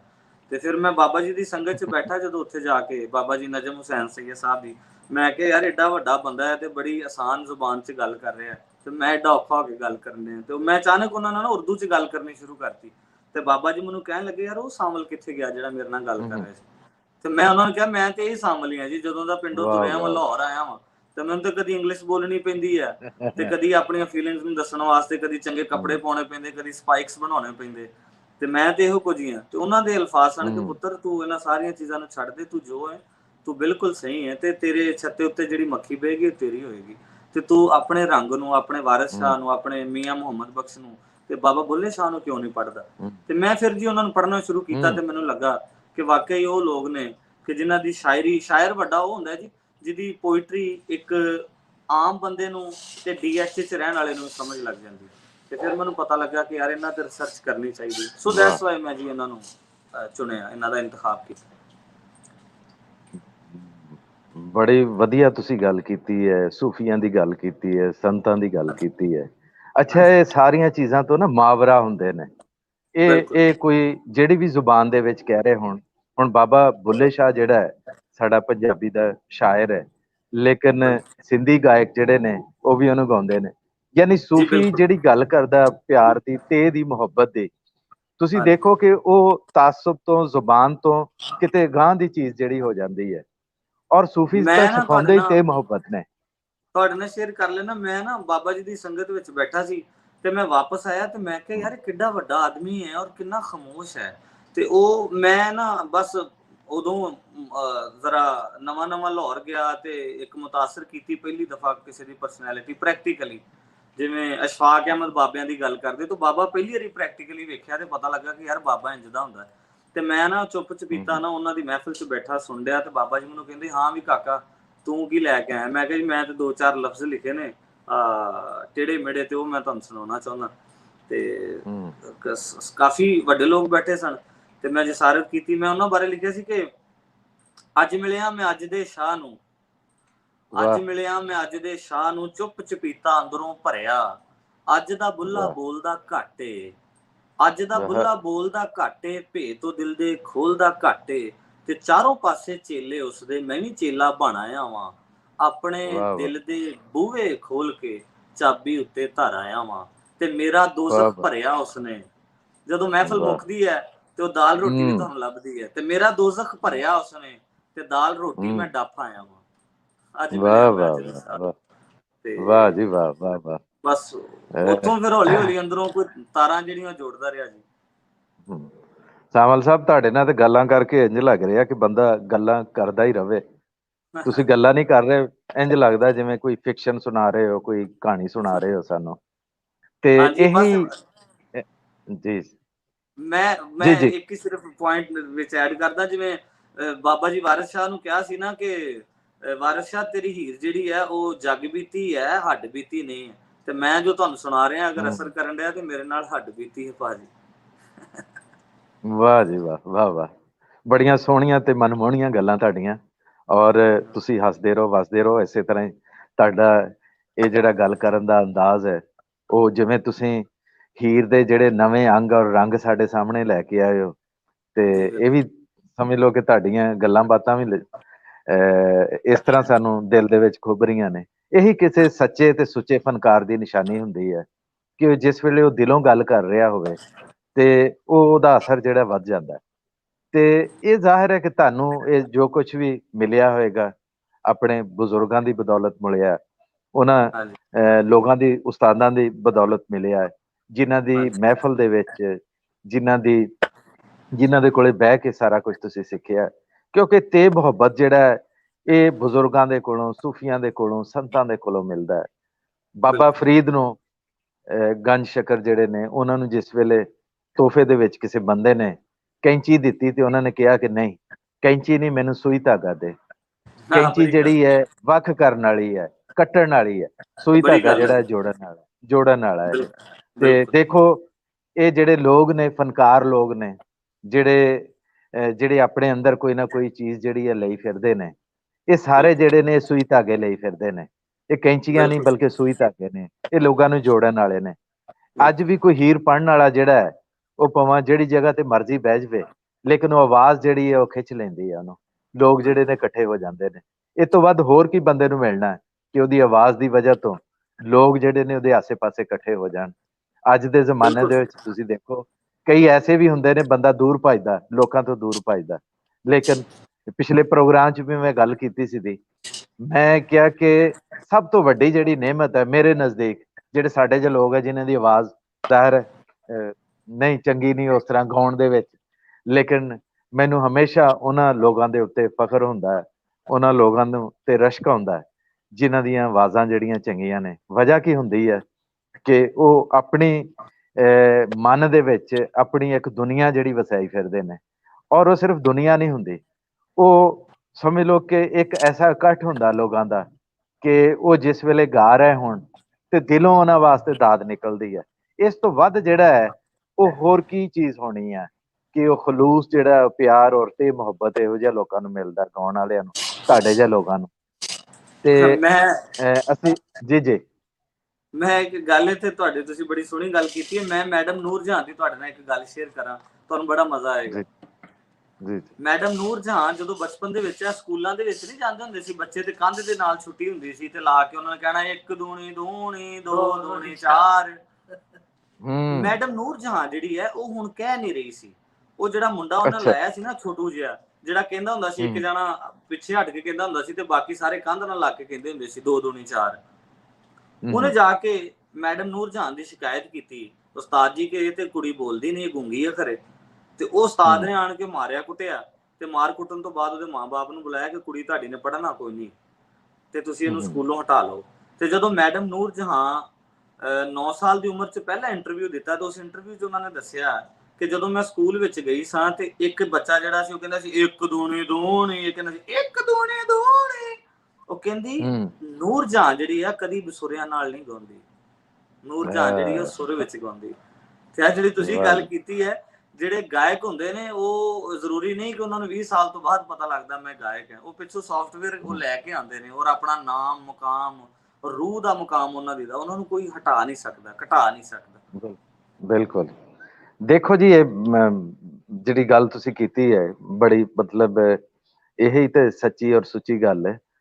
ਲੇਕਿਨ ਸਾਡਾ ਹੁਣ ਅਲਮੀਆ ਇਹ ਤਾਂ ਹੁਣ ਸੋਸ਼ਲ ਮੀਡੀਆ ਦੇ ਰਾਹੀਂ ਨਾਸਿਰ ਢਿੱਲੋਂ ਸਾਹਿਬ ਵਰਗੇ ਜਿਹੜੇ ਲੋਕ ਨੇ, ਜਿਹੜੇ ਇਹੋ ਜਿਹੇ ਲੋਕਾਂ ਨੂੰ ਮੁਤਾਰਫ ਕਰਵਾ ਰਹੇ ਨੇ, ਔਰ ਨਾ ਸਿਰਫ ਮੁਤਾਰਫ ਕਰਵਾ ਰਹੇ ਨੇ ਬਲਕਿ ਲੋਕ ਜਿਹੜੇ ਨੇ ਸੁਣਨਾ ਚਾਹੁੰਦੇ ਨੇ, ਬਿਲਕੁਲ ਨਵੇਕਲੀਆਂ ਆਵਾਜ਼ਾਂ ਨੂੰ ਸੁਣਨਾ ਚਾਹੁੰਦੇ ਨੇ, ਉਹ ਸਟਰੀਟ ਸਿੰਗਰਸ ਜਿਹੜੇ ਨੇ ਉਹਨਾਂ ਨੂੰ ਸੁਣਨਾ ਚਾਹੁੰਦੇ ਨੇ, ਉਹ ਤੁਹਾਡੇ ਜਿਹੇ ਜਿਹੜੇ ਇੰਟਲੈਕਚੁਅਲ ਲੋਕ ਨੇ ਉਹਨਾਂ ਨੂੰ ਨਾ ਸਿਰਫ ਸੁਣਨਾ ਚਾਹੁੰਦੇ ਨੇ, ਔਰ ਉਹ ਜਿਹੜੀ ਕੋਈ ਉਹਨਾਂ ਦੇ ਦਿਲ ਦੀ ਗੱਲ ਹੁੰਦੀ ਹੈ ਉਹਦੇ ਨਾਲ ਵੀ ਉਹ ਦਿਲਚਸਪੀ ਰੱਖਦੇ ਨੇ। ਤੇ ਇਸ ਵਜ੍ਹਾ ਤੋਂ ਮੌਕਾ ਹੁਣ ਜ਼ਿਆਦਾ ਲੋਕਾਂ ਨੂੰ ਮਿਲਣ ਲੱਗ ਪਏ ਨੇ। ਹੁਣ ਤਾਂ ਹਰ ਬੰਦਾ ਜਿਹੜਾ ਵੀ ਫਨਕਾਰ ਹੈ ਉਹ ਆਪਣੇ ਗੱਲ ਜਿਹੜੀ ਹੈ ਦੂਸਰੇ ਤੱਕ ਪਹੁੰਚਾਉਣੀ ਜਿਹੜੀ ਆਸਾਨ ਹੋ ਗਈ ਉਹਦੇ ਵਾਸਤੇ। ਤੇ ਪਹਿਲਿਆਂ ਵਕਤਾਂ ਦੇ ਵਿੱਚ ਤੁਸੀਂ ਦੇਖੋ ਨਾ ਕਿ ਇੱਕ ਖਾਸ ਲੋਕ ਹੁੰਦੇ ਸੀਗੇ ਤੇ ਸਿਰਫ ਉਹਨਾਂ ਨੂੰ ਹੀ ਇਜਾਜ਼ਤ ਹੁੰਦੀ ਸੀ। ਕਈ ਐਸੇ ਲੋਕ ਸੀ ਬਹੁਤ ਚੰਗੀਆਂ ਆਵਾਜ਼ਾਂ ਦੇ ਸੀ, ਲੇਕਿਨ ਉਹ ਇੱਕ ਆਪਣੇ ਸੁਸਾਇਟੀ ਦਾ ਪ੍ਰੈਸ਼ਰ ਇੰਨਾ ਹੁੰਦਾ ਸੀ, ਨਹੀਂ ਵੀ ਤੂੰ ਨਹੀਂ ਗਾ ਸਕਦਾ। ਆਵਾਜ਼ਾਂ ਤੇ ਜ਼ਾਹਿਰ ਹੈ ਕਿ ਇਹ ਕੋਈ ਮਲਕੀਅਤ ਨਹੀਂ ਦੀਆਂ ਕਿਸੇ ਦੀ, ਚੰਗੀ ਆਵਾਜ਼ ਜਿਹੜੀ ਹੈ ਕਿਸੇ ਦੀ ਵੀ ਹੋ ਸਕਦੀ ਹੈ। ਲਾਮੇ ਵੀ ਆਉਣ ਦੇ ਆਂਦੇ ਵੀ ਗੱਲਾਂ ਘੱਟ ਤੇ ਸੁਣਾਓ ਜ਼ਿਆਦਾ। ਬਲਵਿੰਦਰ ਦਾ ਮੈਸੇਜ ਆਇਆ। ਠੀਕ ਹੋ ਗਿਆ ਜਨਾਬ ਮੇਰਾ ਖਿਆਲ ਬਹੁਤ ਸਾਮਲ ਸਾਹਿਬ ਜਿਹੜੇ ਜੀ ਜੀ ਸਾਮਲ ਸਾਹਿਬ ਜਿਹੜੇ ਨੇ। ਹੁਣ ਫਿਰ ਸੁਣਾਈ ਜਾਓ ਜੀ ਤੁਸੀਂ, ਤੇ ਅਸੀਂ ਸੁਣੀ ਜਾਵਾਂਗੇ।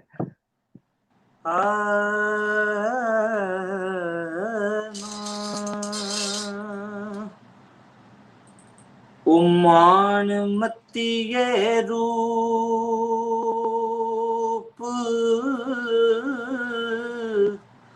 ਉਹ ਗੁਮਾਨ ਭਰੀਏ,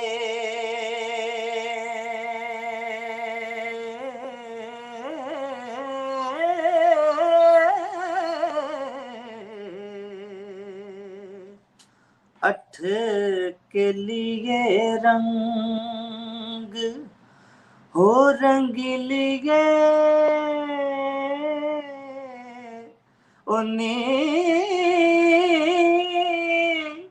आशिक पौर फकीर ते नाग काले,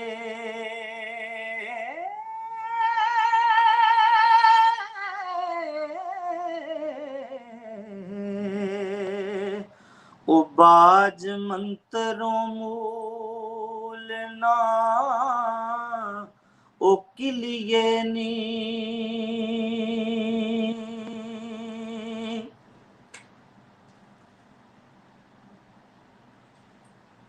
ਅੱਛਾ ਭਾਜੀ, ਮੈਂ ਚਾਹੁੰਦਾ ਕਿ ਹੀਰ ਦਾ ਜਿਹੜਾ ਓਰੀਜਨਲ ਹੈ ਉਹ ਤੇ ਲੋਕਾਂ ਨੇ ਸੁਣਿਆ ਹੀ ਹੈ, ਤੇ ਮੈਂ ਚਾਹਨਾ ਕਿ ਹੀਰ ਦਾ ਜਿਹੜੇ ਦੂਸਰੇ ਅੰਗ ਨੇ ਉਹ ਵੀ ਲੋਕਾਂ ਤੱਕ ਪਹੁੰਚਾਏ ਜਾਣ, ਕਿ ਹੀਰ ਬਿਲਕੁਲ ਦੂਸਰੇ ਰੰਗਾਂ ਵਿੱਚ ਗਾਈ ਜਾਂਦੀ ਜਾਂ ਸੁਣੀ ਜਾਂਦੀ ਤੇ ਲੋਕਾਂ ਨੂੰ ਉਹਦਾ ਕੀ ਐਸੈਂਸ ਹੁੰਦਾ। ਹੁਣ ਪੰਜਾਬ ਦੇ ਵਿੱਚ ਜੀ ਅਗਰ ਹੀਰ ਗਾਈ ਜਾਂਦੀ ਤਬਲੇ ਦੇ ਨਾਲ, ਇੱਥੇ ਦਾ ਜਿਹੜਾ ਸਟਾਈਲ ਹੁੰਦਾ ਪੰਜਾਬ ਦਾ, ਉਹ ਹੀਰ ਦਾ ਜਿਹੜਾ ਸਟਾਈਲ ਹੈ ਉਹ ਕੀ ਹੁੰਦਾ? ਜੀ ਜੀ ਕੀਤਾ ਰਿਜ਼ਕ ਤੇ ਆਪ ਉਦਾਸ ਰਹਿ ਜਾਏ, ਹੋ ਚਲੋ ਚੱਲ ਹੀ ਜੂ ਪੁਕਾਰੇ ਆਏ, ਕੱਛ ਵੰਜਲੀ ਮਾਰ ਕੇ ਹੋ ਰਵਾਂ ਹੋਇਆ, ਕੱਛ ਵੰਜਲੀ ਮਾਰ ਕੇ ਹੋ ਰਵਾਂ ਹੋਇਆ, ਹੀਰ ਆਪਣਾ ਦੇਸ ਵਸਾਰੇ ਆਏ, ਅਵਲ ਹਮਦ ਖੁਦਾ ਦਾ ਵਿਰਦ ਕੀਜੇ, इश्क कीता सुजगदा हो मूल मियां, अव्वल हमद खुदा दा विरद कीजे।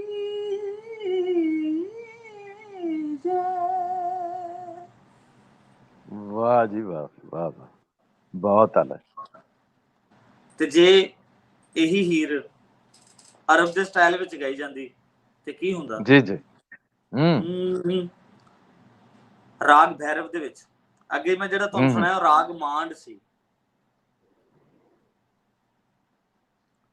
ਦਾਗ ਅੰਬ ਦੀ ਰਸਾ ਦਾ ਲੈ ਨਹੀਂ, ਦਾਗ ਇਸ਼ਕ ਦਾ ਵੀ ਨਹੀਂ ਹੋ ਜਾ ਮੀਆਂ, ਹੋਰ ਸਭ ਗੱਲਾਂ ਮਨ ਹਜ਼ੂਰ ਹੋਇਆ, ਮਨਜ਼ੂਰ ਹੋਇਆ, ਹੋਰ ਸਭ ਗੱਲਾਂ ਮਨ ਹਜ਼ੂਰ ਹੋਇਆ, ਰਾਂਝੇ ਚਾਕ ਤੁਰਿਆ ਨਾ ਹੋ ਜਾ ਮੀਆਂ, ਅਵਲ ਹਮਦ ਖੁਦਾ ਦਾ ਵਿਰਦ ਕੀਜੇ, ਇਸ਼ਕ ਕੀਤਾ ਸੁਜਗਦਾ मूल मियां। वाह जी वाह, मजा आ गया। ਹੁਣ ਅਗਰ मजा आ गया, ਅਚਾਨਕ ਹੀ ਕਲਾਸੀਕਲ ਸਟਾਈਲ ਚ ਆ ਜਾਏ ਹੀਰ ਰਾਗ ਏਮਨ ਦੇ ਵਿੱਚ, ਤੇ ਹੀਰ ਦਾ ਸਟਾਈਲ ਕੀ ਹੋਏਗਾ?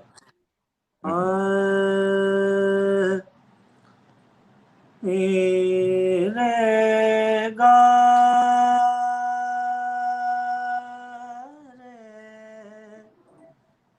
रे सा रे गा रे मांगा पा पा मरे गा रे नी रे सा,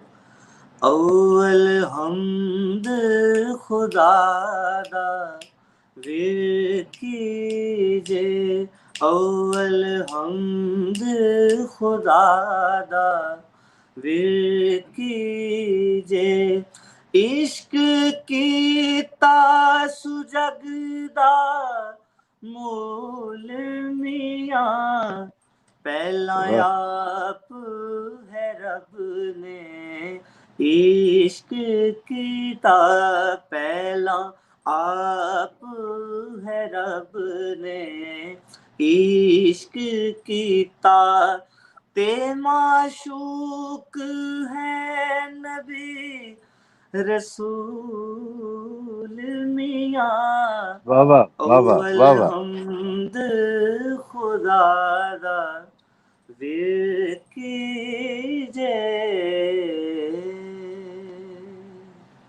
जबरदस्त जबरदस्त जबरदस्त, बहुत बहुत अलग, बहुत अलग, ਭਾਜੀ बहुत ਜ਼ਰਾ अलग। ਨਵਾਜ਼ੀ ਤੁਹਾਡੀ। नहीं नहीं जबरदस्त। ਬਾਬਾ ਜੀ जी जी ਅਸ਼ਫਾਕ ਸਾਹਿਬ ਕਹਿੰਦੇ ਅਸੀਂ ਬਾਹਰੋਂ PhD ਕਰਕੇ ਜਦੋਂ ਆਏ ਤੇ ਅਸੀਂ ਬਾਬਾ ਜੀ ਦੇ ਡੇਰੇ ਤੇ ਬੈਠੇ ਤੇ ਬਾਬਾ ਜੀ ਨੇ ਸਾਨੂੰ ਨਾ ਦਾਲ ਨਾਲ ਰੋਟੀ ਦਿੱਤੀ। ਤੇ ਥੋੜੀ ਦੇਰ ਤੋਂ ਬਾਅਦ ਇੱਕ ਰਹਿਮਾ ਆਇਆ ਜਿਹੜਾ ਸੜਕ ਦੇ ਉੱਤੇ ਝਾੜੂ ਫੇਰਦਾ ਸੀ। ਤੇ ਉਹ ਜਦੋਂ ਆਇਆ ਤੇ ਸੜਕ ਤੇ ਝਾੜੂ ਫੇਰਨ ਵਾਲੇ ਨੂੰ ਬਾਬਾ ਜੀ ਨੇ ਆਪਣੇ ਤਕੀਏ ਦੇ ਥੱਲੇੋਂ ਟਮਾਟਰ ਵੀ ਤੇ ਗੰਢਾ ਵੀ ਕੱਟ ਕੇ ਦਿੱਤਾ ਕਿ ਲੈ ਰਹਿਮਿਆ ਖਾ। ਤੇ ਸ਼ਫਾਕ ਸਾਹਿਬ ਕਹਿੰਦੇ ਮੈਂ ਕਿਹਾ ਬਾਬਾ ਜੀ ਅਸੀਂ ਬਾਹਰੋਂ PhD ਕਰਕੇ ਆਏ ਤੇ ਸਾਨੂੰ ਕੱਲੀ ਦਾਲ ਤੇ ਰਹਿਮੇ ਨੂੰ ਜਿਹੜਾ ਝਾੜੂ ਫੇਰਦਾ ਇਹਨੂੰ ਪਿਆਜ਼ ਵੀ ਤੇ ਨਾਲ ਟਮਾਟਰ ਵੀ। ਤੇ ਬਾਬਾ ਜੀ ਮੁਸਕਰਾ ਕੇ ਕਹਿਣ ਲੱਗੇ ਸ਼ੁਕਰ ਕਰ ਇਸ ਬੂਥੀ ਨੂੰ ਦਾਲ ਲੱਭਣ ਡਈ ਹੈ। ਔਰ ਰਹਿਮਾ 24 ਘੰਟੇ ਦਾ ਘੱਟਾ ਆਪਣੇ ਮੱਥੇ ਤੇ ਸਜਾ ਕੇ ਆਉਂਦਾ ਤੇ ਗਿਲਾ ਕੋਈ ਨਹੀਂ ਕਰਦਾ ਜੀ। ਉਹਨੂੰ ਇੰਨਾ ਕੁ ਪ੍ਰੋਟੋਕੋਲ ਮਿਲ ਜਾਂਦਾ ਤੇ ਤੇਰਾ ਕੀ ਜਾਂਦਾ। ਵਾਹ ਜੀ ਵਾਹ। ਤੇ ਅਸੀਂ ਭਾਜੀ ਇੰਟੈਲੈਕਚੁਅਲ ਕੋਈ ਨਹੀਂ ਹੈਗੇ, ਅਸੀਂ ਬਸ ਰਹਿਮਾ ਹੀ ਆ, ਅਸੀਂ ਤੇ ਬਸ ਝਾੜੂ ਵਾਲੇ ਬੰਦੇ। ਬਲਕਿ ਇਸੇ ਤਰ੍ਹਾਂ ਦੀ ਇੱਕ ਹੋਰ ਕਹਾਣੀ ਉਹਨਾਂ ਨੇ ਸੁਣਾਈ ਸੀ ਦੀ ਕਿ ਕੋਈ ਬੰਦਾ ਬਾਹਰੋਂ ਪੜ੍ਹ ਕੇ ਆਇਆ, ਮੈਡੀਕਲ ਦੀ ਡਿਗਰੀ ਲੈ ਕੇ ਆਇਆ ਪਿੰਡ ਦੇ ਵਿੱਚ ਤੇ ਉਹਦੀ ਮਾਂ ਨੇ ਕਿਹਾ ਕਿ ਪੁੱਤ ਤੂੰ ਹੁਣ ਏਡੀ ਵੱਡੀ ਡਿਗਰੀ ਲੈ ਕੇ ਆ ਗਿਆ ਤੇ ਹੁਣ ਉਹਨਾਂ ਲੋਕਾਂ ਦਾ ਸ਼ੁਕਰੀਆ ਅਦਾ ਜ਼ਰੂਰ ਕਰ ਤੂੰ ਜਿਹੜੇ ਤੇਰੇ ਨਾਲ ਤੇ ਮੁਹੱਬਤ ਕਰਦੇ ਹੁੰਦੇ ਸੀ। ਤੇ ਉਹ ਜਿਹੜਾ ਪ੍ਰਾਇਮਰੀ ਵਾਲੇ ਸਕੂਲ ਦੇ ਨਾਲ ਮੋਚੀਆਂ ਦੀ ਇੱਕ ਦੁਕਾਨ ਸੀ ਮੋਚੀ ਦੀ, ਔਰ ਉਹ ਮੋਚੀ ਜਿਹੜਾ ਤੈਨੂੰ ਬੜਾ ਤੇ ਮੁਹੱਬਤ ਕਰਦਾ ਹੁੰਦਾ, ਜਾ ਉਹਨੂੰ ਮਿਲ ਕੇ ਆ। ਤੇ ਕਹਿੰਦਾ ਨਹੀਂ ਮੈਂ ਹੁਣ ਐਡਾ ਵੱਡਾ ਡਾਕਟਰ ਬਣ ਗਿਆ ਮੈਂ ਉਹਦੇ ਕੋਲੇ ਕਿਉਂ ਜਾਵਾਂ। ਹੁਣ ਮਾਂ ਨੇ ਧੱਕ ਵੜਾ ਕੇ ਜਿਹੜਾ ਉਹ ਘੱਲ ਦਿੱਤਾ ਉੱਥੇ। ਤੇ ਜਿਸ ਵੇਲੇ ਉੱਥੇ ਮੇਰੀ ਆਵਾਜ਼ ਆ ਰਹੀ ਹੈ ਸਾਰਿਆਂ ਨੂੰ? ਜੀ ਬਿਲਕੁਲ ਆ ਰਹੀ। ਹਾਂਜੀ, ਉਹ ਮਾਂ ਨੇ ਘੱਲ ਦਿੱਤਾ। ਹੁਣ ਜਿਵੇਂ ਉਹ ਮੋਚੀ ਦੀ ਦੁਕਾਨ ਹੁੰਦੀ ਹੈ, ਸਾਰੇ ਹੁੱਕਾ ਪੀ ਰਹੇ ਹੁਣ ਤੇ ਉਹ ਵੀ ਜਿਹੜਾ ਡਾਕਟਰ ਸੀ ਜਿਹੜਾ ਉਹ ਵੀ ਚਲਾ ਗਿਆ ਇੱਥੇ ਜਿੱਥੇ ਤੁਸੀਂ ਕਿਹਾ ਨਾ ਹੁੱਕਾ ਪੀ ਰਿਹਾ ਹੁੰਦਾ। ਹਾਂ, ਇੱਥੇ ਮੈਨੂੰ ਇੱਕ ਲਾਈਨ ਯਾਦ ਆਈ, ਮੈਂ ਤੁਹਾਡੀ ਨਜ਼ਰ ਕਰਨਾ। ਜੀ ਜੀ। ਇੱਥੇ ਪਿਪਲਾ ਬੋੜਾ ਦੀ ਉਹ ਛਾਂ ਥੱਲੇ, ਇੱਥੇ ਪਿਪਲਾ ਬੋੜਾ ਦੀ ਉਹ ਛਾਂ ਥੱਲੇ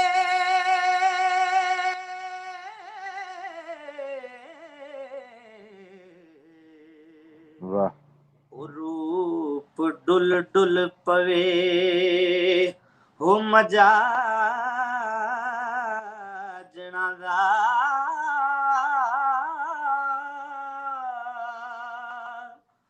ਉਹ ਪਾਣੀ ਖੂਵੇ ਤੋਂ ਵੇ ਹੋ ਦਿਲਾਂ ਪਰਦੀਆਂ ਨੇ ਹੋ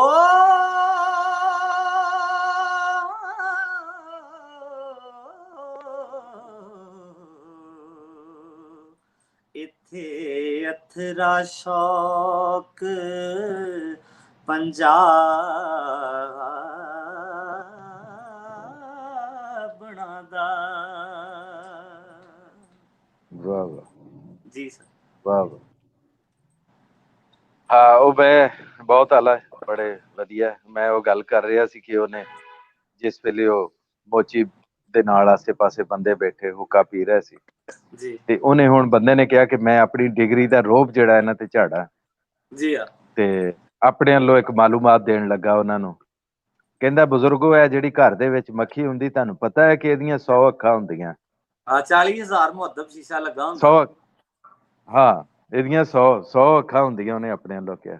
ਤੇ ਮੋਚੀ ਜਿਹੜਾ ਸਿਰ ਨੀਵਾਂ ਕੀਤਾ ਜੁੱਤੀਆਂ ਗੰਢ ਰਿਹਾ ਸੀ, ਉਹਨੇ ਕਿਹਾ ਪੁੱਤ 100 ਅੱਖ ਦਾ ਉਹਨੂੰ ਕੀ ਫਾਇਦਾ ਜਦ ਉਹਨੇ ਬਹਿਣਾ ਹੀ ਗੰਦ ਤੇ ਹੈ। ਹਾਏ ਹਾਏ, ਉਹਨੂੰ ਪਛਾਣ ਹੀ ਨਹੀਂ ਕਿ ਰੱਬ ਨੇ ਦਿੱਤਾ ਕੀ ਹੈ। ਹਾਂ, ਤੇ ਉਹ ਫਿਰ ਜ਼ਾਹਿਰ ਹੈ ਕਿ ਜਿਹੜੀ ਇਹੋ ਜਿਹੀ ਲੋਕ ਦਾਨਿਸ਼ ਜਿਹੜੀ ਹੁੰਦੀ ਹੈ, ਲੋਕਾਂ ਦੇ ਕੋਲੇ ਜਿਹੜੀਆਂ ਗੱਲਾਂ ਹੁੰਦੀਆਂ ਉਹ ਕਿਸੇ ਡਿਗਰੀ ਦੀ ਮੁਹਤਾਜ ਨਹੀਂ ਹੁੰਦੀਆਂ। ਇਹ ਜ਼ਮਾਨਾ ਸਿਖਾਉਂਦਾ ਲੋਕਾਂ ਨੂੰ।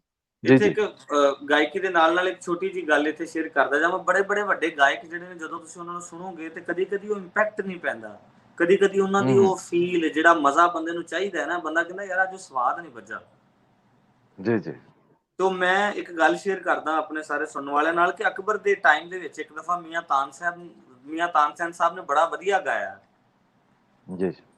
ਤੇ ਅਕਬਰ ਨੇ ਉਹਨੂੰ ਨਾ ਸੋਨੇ ਚਾਂਦੀ ਦੇ ਵਿੱਚ ਤੋਲ ਦਿੱਤਾ ਤੇ ਉਹਨੂੰ ਕਹਿਣ ਲੱਗਾ ਯਾਰ ਤਾਨਸੈਨ, ਮੇਰੀ ਇਸ ਸਲਤਨਤ ਦੇ ਵਿੱਚ ਤੇਰੇ ਤੋਂ ਵੀ ਕੋਈ ਅੱਛਾ ਹੈਗਾ ਸੁਰੀਲਾ ਗਾਣ ਵਾਲਾ? ਉਹਨੇ ਕਿਹਾ ਜੀ ਇੱਕ ਹੈ ਨੇ।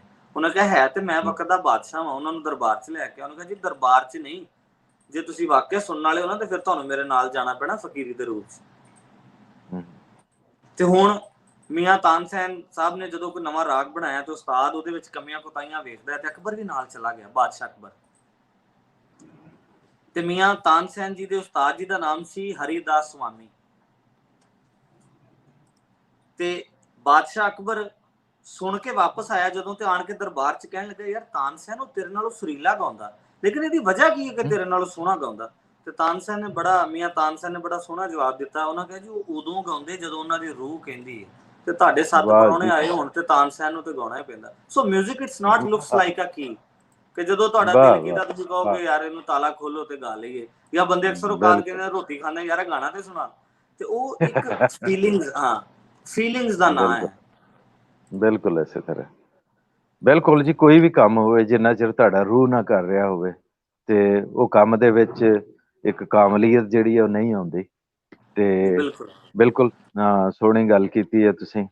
ਤੇ ਇਸੇ ਤਰ੍ਹਾਂ ਹੀ ਇੱਕ ਵਾਕਿਆ ਮੈਂ ਵੀ ਪੜ੍ਹਿਆ ਸੀ ਤਾਨਸੇਨ ਦੇ ਹਵਾਲੇ ਦੇ ਨਾਲ, ਕਿ ਉਹਨਾਂ ਕੋਲ ਕਿਸੇ ਨੇ ਪੁੱਛਿਆ ਜੀ ਮੌਸੀਕੀ ਦਾ ਇਲਮ ਕਿੰਨਾ ਕੁ ਸਿੱਖ ਲਿਆ ਤੁਸੀਂ? ਜ਼ਾਹਿਰ ਹੈ ਕਿ ਉਹ ਬਾਦਸ਼ਾਹ ਸੀ ਦੇ ਆਪਣੇ ਫੀਲਡ ਦੇ ਜਿਹੜੇ ਸੀ, ਉਹਨਾਂ ਤੋਂ ਵੱਡਾ ਜਿਹੜਾ ਹੈ ਆਪਣੇ ਇਸ ਖਿੱਤੇ ਦਾ ਕਿਹੜਾ ਹੋ ਸਕਦਾ ਹੈ ਜੀ। ਬਿਲਕੁਲ ਇਸ ਤਰ੍ਹਾਂ। ਤੇ ਉਹ ਕਿਤੇ ਦਰਿਆ ਦੇ ਕੰਢੇ ਤੇ ਬੈਠੇ ਸੀ ਤੇ ਉਹਨਾਂ ਨੇ ਚੁੱਲੂ ਭਰਿਆ ਪਾਣੀ ਦਾ ਤੇ ਉਹ ਸਾਰਾ ਥੱਲੇ ਘੇਰ ਦਿੱਤਾ। ਜਦੋਂ ਆਖਰੀ ਕਤਰਾ ਰਹਿ ਗਿਆ ਤੇ ਉਹ ਤਲੀ ਦੇ ਉੱਤੇ ਰੱਖ ਕੇ ਕਹਿੰਦੇ ਬਸ ਇੰਨਾ ਸਿੱਖਿਆ, ਇਹ ਦਰਿਆ ਹਜੇ ਪਿਆ ਵਾ।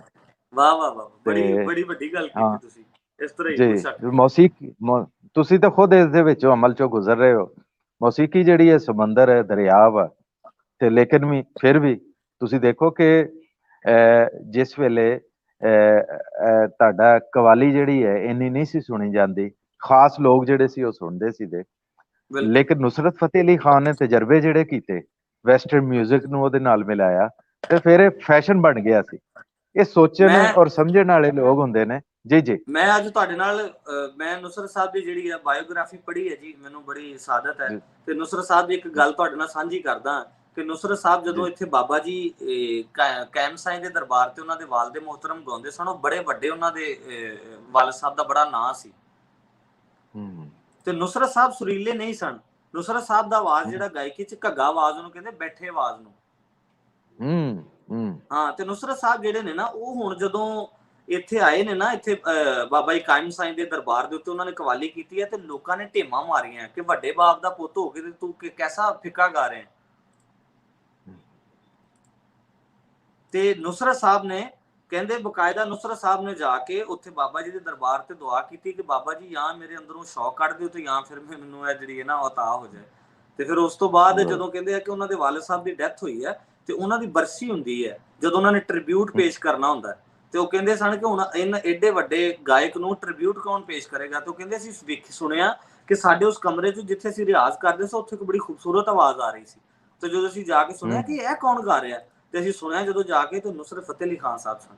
ਤੇ ਫਿਰ ਨੁਸਰਤ ਫਤਿਹ ਅਲੀ ਖਾਨ ਸਾਹਿਬ ਨੂੰ ਦੁਨੀਆ ਦੇ ਉੱਤੇ ਜਿਵੇਂ ਜ਼ਾਤ ਨੇ ਮਨਵਾਇਆ, ਮੇਰੇ ਖਿਆਲ ਰਾਜ ਕੀਤਾ ਜੀ ਉਸ ਆਵਾਜ਼ ਨੇ, ਹਾਲੀਵੁੱਡ ਤੋਂ ਲੈ ਕੇ ਹਰ ਜਗ੍ਹਾ। ਹਾਂਜੀ, ਬਿਲਕੁਲ ਬਿਲਕੁਲ, ਇਹ 'ਚ ਕੋਈ ਸ਼ੱਕ ਨਹੀਂ। ਤੇ ਅਸੀਂ ਚਾਹਾਂਗੇ ਕੁਝ ਹੋਰ ਸਾਨੂੰ ਸੁਣਾਇਆ ਜਾਵੇ। ਜੀ ਮੈਂ ਬਿਲਕੁਲ ਜੀ। 8 ਮਿੰਟ ਹੁਣ ਇਹਨਾਂ ਦੇ ਨਾਲ ਹੀ ਹੈ, ਜੋ ਵਧੀਆ ਲੱਗਦਾ ਉਹ ਜੀ 8 ਮਿੰਟ।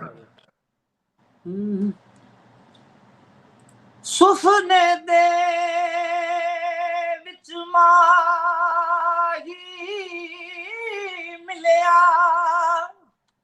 ਵਾਹ, ਹੋਤੇ ਮੈਂ ਗਲ ਵਿੱਚ ਪਾ ਲਈਆਂ ਬਾਵਾਂ, ਉਹ ਡਰਦੀ ਮਾਰੀ ਅੱਖ ਨਾ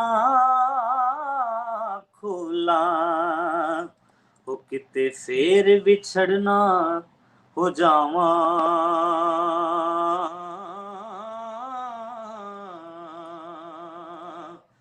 ਤੇ ਜੀਵਨ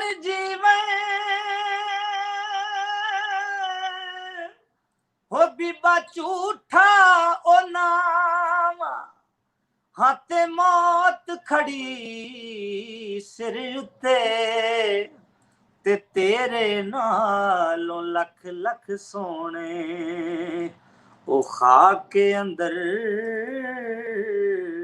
हो रल सुते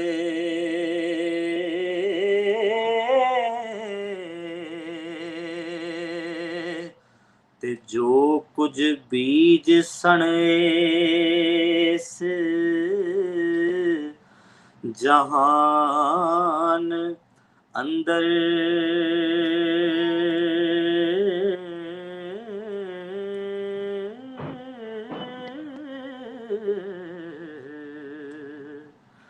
ओहो रोज कयामत लैणगे उन्नी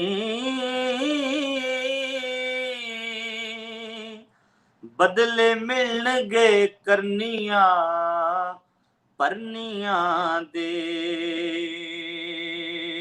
हो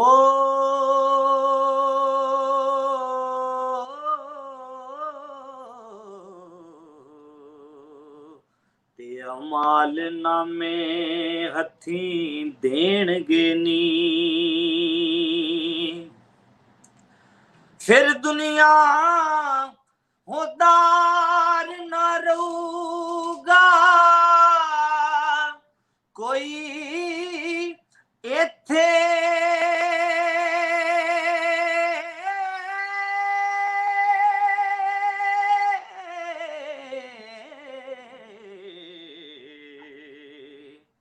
आशक फकर हिसाबत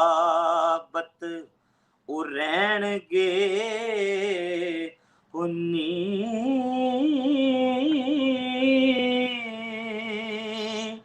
आपो आप मालूम कर लैण सबे हो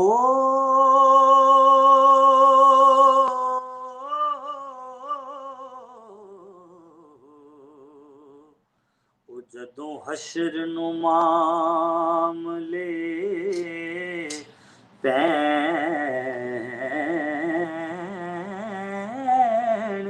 नी साहिब हथ वड्याइयां ओ सारियां ने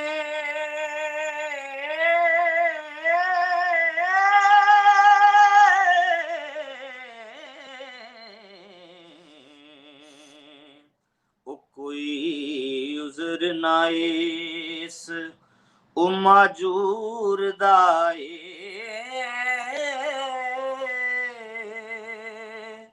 ओ वारस शाह वसनीक जंडियालड़े दा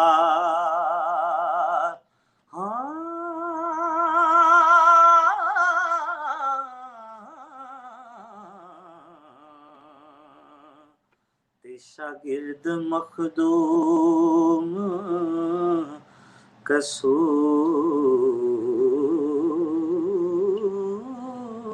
दाए। वाह जी वाह, बहुत जबरदस्त, बहुत जबरदस्त। टाइम भी साਡਾ ਸ਼ਾਰਟ ਹੈ। ਜੱਸੀ ਭਾਜੀ ਨੇ ਆਉਣਾ ਸੀ, ਹਲੇ ਤੱਕ ਆਏ ਨਹੀਂ। ਮੇਰਾ ਖਿਆਲ ਉਹਨਾਂ ਨੇ ਮੈਨੂੰ ਦੱਸਿਆ ਸੀ ਕਿ ਮੈਂ ਸ਼ਾਮੀ ਡਿਨਰ ਤੇ ਹੋਣਾ, ਜੇ ਟਾਈਮ ਲੱਗਾ ਤਾਂ ਫਿਰ ਮੈਂ ਆਵਾਂਗਾ। ਮੇਰਾ ਖਿਆਲ ਨਹੀਂ ਫ੍ਰੀ ਹੋ ਸਕੇ तो टाइम सवाल दिल तो नहीं करता इधर प्रोफेसर साहब प्रोग्राम मुकाउण नूं। तो सारिਆਂ ਨਾਲ ਗੀਤ ਦਾ ਜਿਹੜਾ ਵਧੀਆ ਜਿਹੜੀਆਂ ਗੁਦਾਇਲਾਂ ਤੁਹਾਨੂੰ ਲੱਗਦੀਆਂ ਉਹ ਸੁਣਾ ਦਿਓ ਤੇ ਆਪਾਂ ਪ੍ਰੋਗਰਾਮ ਦੇ ਇਖਤਤਾਮ ਮੁਕਾ ਦਾਂਗੇ ਇੱਥੇ। ਇੱਕ ਜੱਟ ਦੇ ਖੇਤ ਨੂੰ ਅੱਗ ਲੱਗੀ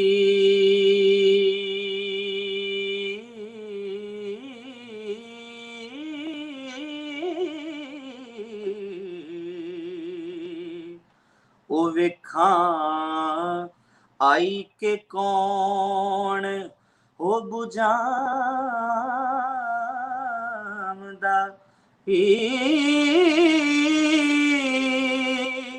ਇੱਕ ਬਾਜ਼ ਤੋਂ ਕਾਗ ਨੇ ਕੂੰਜ ਖੋਈ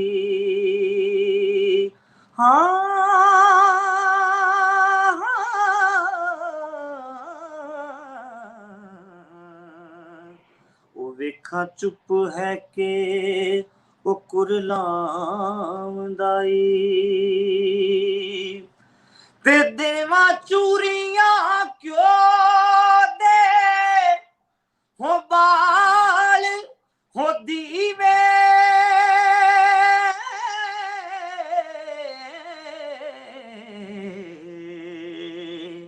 ਹੋ ਵਾਰਸ ਸਾਜ ਸੁਣਾ ਮੈਂ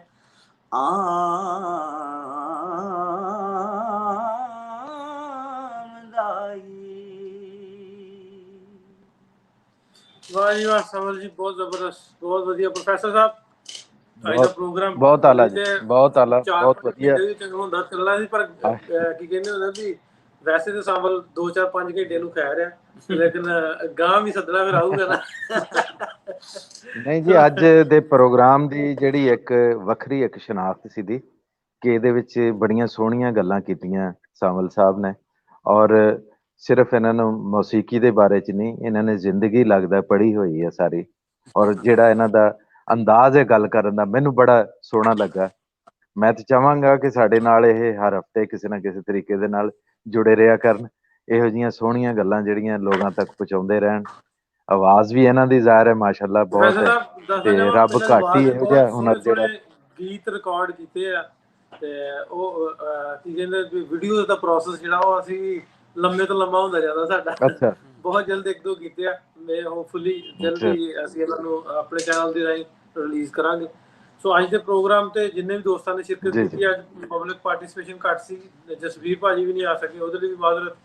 ਤੇ ਕੱਲ ਦੇ ਪ੍ਰੋਗਰਾਮ ਤੱਕ ਹੀ ਸਾਰਿਆਂ ਕੋ ਇਜਾਜ਼ਤ ਚਾਹੁੰਦੇ ਆ। ਕੱਲ ਪ੍ਰੋਫੈਸਰ ਸਾਹਿਬ ਫੇਰ ਮਿਲਾਂਗੇ ਇੱਕ ਨਵੇਂ ਟੌਪਿਕ ਦੇ ਨਾਲ।